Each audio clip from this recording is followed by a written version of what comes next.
Well, greetings and welcome back everybody to the Al Johnson Show. And today, for a special video, we are going to be ranking, or I am going to be ranking, as of right now, the 9 MCU Disney Plus TV shows, or streaming TV shows, if you will. Now, full disclosures, one, I have not seen Werewolf by Night, so that will not be on this list because I haven't seen it. However, if and when I do see it, I will put up my first two YouTube shorts, my first ever YouTube shorts. One where I rank, I update the ranking, and two, I talk about Werewolf by Night in full detail. But right now, I'm only going off of 9, and that's that. So that's where we're at.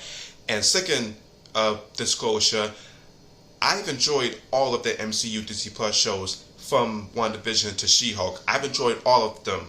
I like all of them. However, for the sake of this ranking, I have to rank, from my least favorite to favorite, to keep in with the rules. So, that being said, let's get into it. Number 9, my least favorite, She-Hulk Attorney at Law. Now, again, I enjoyed She-Hulk. I loved the meta-ness of it. I loved the fourth wall breaks. Tatiana Maslany is a superstar in the making, and I love how much it just attacked the trolls online, especially leading up to the show, during the show, and even after the show. However, my problem with it was that I feel like at times the humor lost me. Some of the narrative storyline just went over my head, but not like a joke, but just I didn't really connect with it. And not only that, episodes 4, 5, and 6 to me was some of the weakest I've ever seen from an MCU Disney Plus show, where I couldn't care about it. But nevertheless, I still enjoyed the show as it is. # She-Hulk Season 2. Number 8, I Am Groot Season 1. Now, these are animated shorts. These are 5 animated shorts that make up one season. And they're just harmless. They're just cute and harmless fun. It's always cool to see Baby Groot and his Winter adventures. And it's cool to see, Groot be independent of himself. But however, if I'm looking at a show that's going to flesh out the MCU, yeah, this wasn't it. But it was just fun. It was just harmless. No harm, no foul. Am I excited for season 2? Maybe. So that's that. Number 7, Hawkeye. Now, I enjoyed Hawkeye. I loved how much we got to tackle more of Hawkeye as a character. I loved the introduction of Kate Bishop, played by Haley Steinfeld. I enjoyed seeing Allegra Cox in her first ever acting role as the Marvel character Echo, and I'm still excited for an Echo show. I know everybody's like, but I'm excited to see a Native American deaf super comic book character in the forefront of her own show. What more could you ask for? It was awesome to see the Kingpin again, and awesome to see Vera Farmiga in the MCU. But my problem with Hawkeye was the first episode, and I guess maybe the second episode, was just meh. That was just meh at best. It was nice, but I feel like episodes 3 through 6 is where the show actually got my attention. But yet, also some of the narrative storyline was a bit wobbly in this department. But overall, I think it was fun as it is. Number 6. And to me, this is the most underrated MCU Disney Plus show by far, The Falcon and the Winter Soldier. Unfortunately, because of the pandemic affecting the show as it was filming, and because certain things were realigned, the show, in a way, kind of devolved from not really its initial plot, but the storylines and the interwovenness of said storylines. I loved spending time with Anthony Mackie with him being a new Captain America. I loved spending time with Bucky. I was intrigued with the U.S. agent. The Flag Smashers were okay villains, okay characters, Also, another negative was the whole power broker thing. Who was the power broker? And when it was revealed to be Sharon Carter, it was just.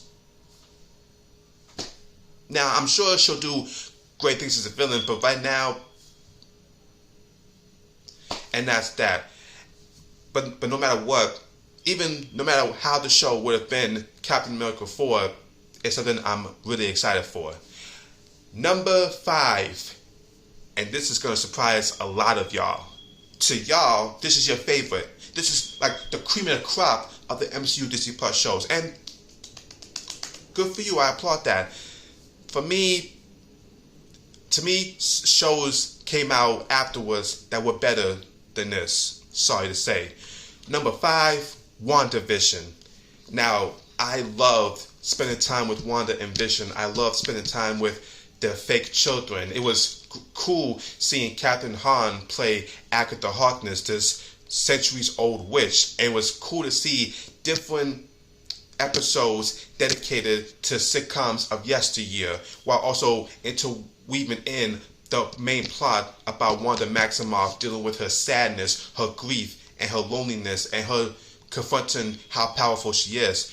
To me, fans' unrealistic expectations and just a lot of the mixed aspects of the storyline, its humor, and the finale not really living up to snuff despite how cool it was, to me kind of dragged the show down a little bit. I mean, the whole thing with the nuclear physicist thing that we thought, oh, Reed Richards, Fantastic Four.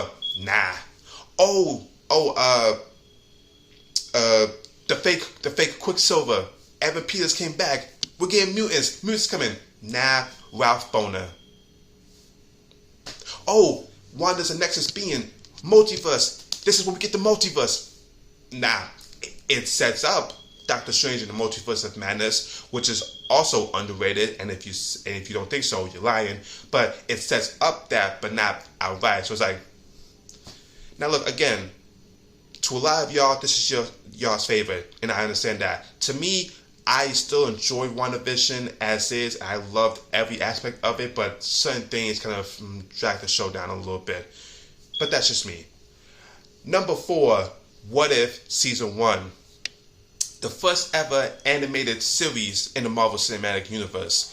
And it was just amazing. Like, the animation style was eclectic. The different storylines in different universes was intriguing, well-rounded, and just emotional, dark, fun, and also hilarious. I mean, Captain Carter, T'Challa Star-Lord, Doctor Strange Supreme, Party Thor, a universe where Killmonger was successful in his evil plan, a version of Age of Ultron where it was good and it actually worked and Ultron became a more threatening villain, and the finale with the Guardians of the Multiverse was amazing.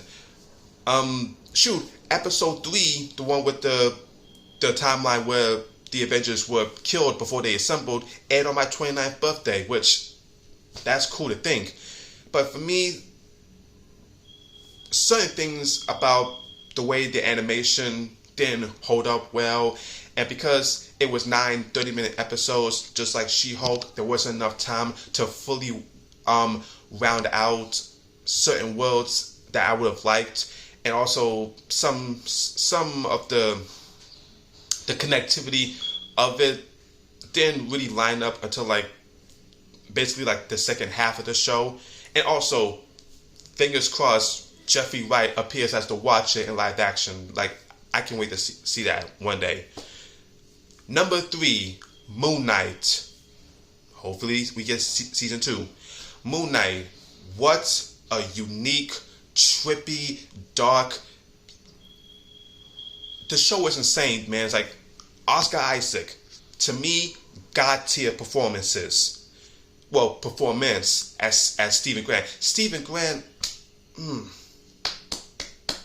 man.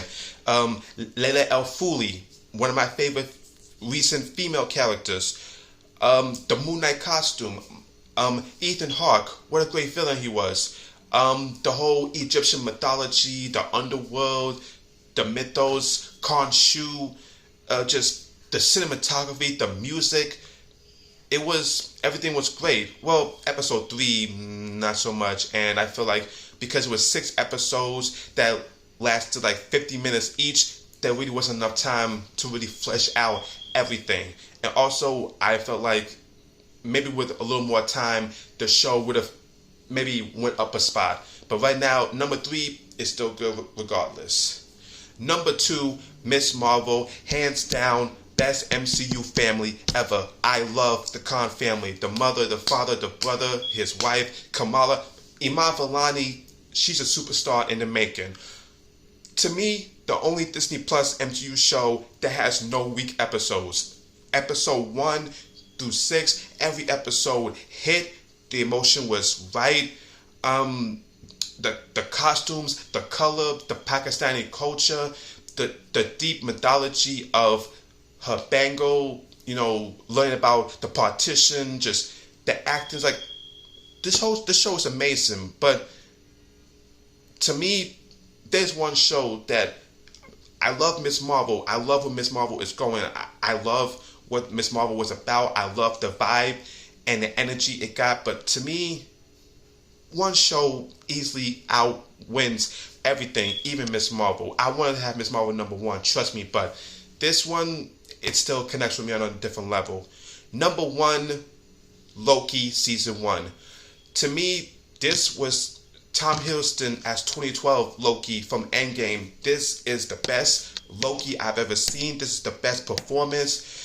This is the best cinematography, the best music, the best production design, the best action, the best drama, and the best characters. 2012 Loki, Sylvie Laufey daughter, Mobius played by Owen Wilson, Judge Renslayer.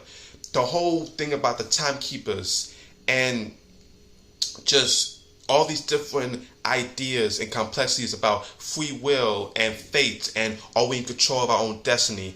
And still to this day, no MCU season finale has ever topped the 6th episode with the introduction of a version of Kang played by Jonathan Majors, who's going to be a big problem in the MCU.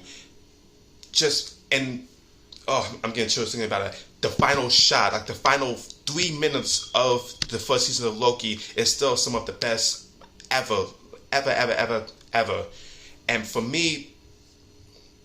to me, Loki Season 1 trumps it all. And that's why for me, with everything that I've explained, Loki Season 1 is my number 1. So, as a quick recap, number 9, She-Hulk. Number 8, I Am Groot Season 1. Number 7, Hawkeye. Number 6, Falcon and Winter Soldier. Number 5, WandaVision. Number 4, What If Season 1. Number 3, Moon Knight. Number 2, Miss Marvel. And number 1, Loki Season 1. And that, ladies and gentlemen, concludes my ranking of the MCU Disney Plus shows so far. Again, once I watch Werewolf by Night, there will be a YouTube short where I update the ranking and another YouTube short where I talk about Werewolf by Night. But that's it for this video. Thank you for tuning in to the Al Johnson Show. Thank you all for watching. Like, comment, subscribe, share this video. Tell me, what is your ranking of the MCU Disney Plus shows with Werewolf by Night? Leave in the comment section down below. As always, guys, see you all next time for another edition of the Al Johnson Show. And remember, I've been Al Johnson, and you're not. Deuces.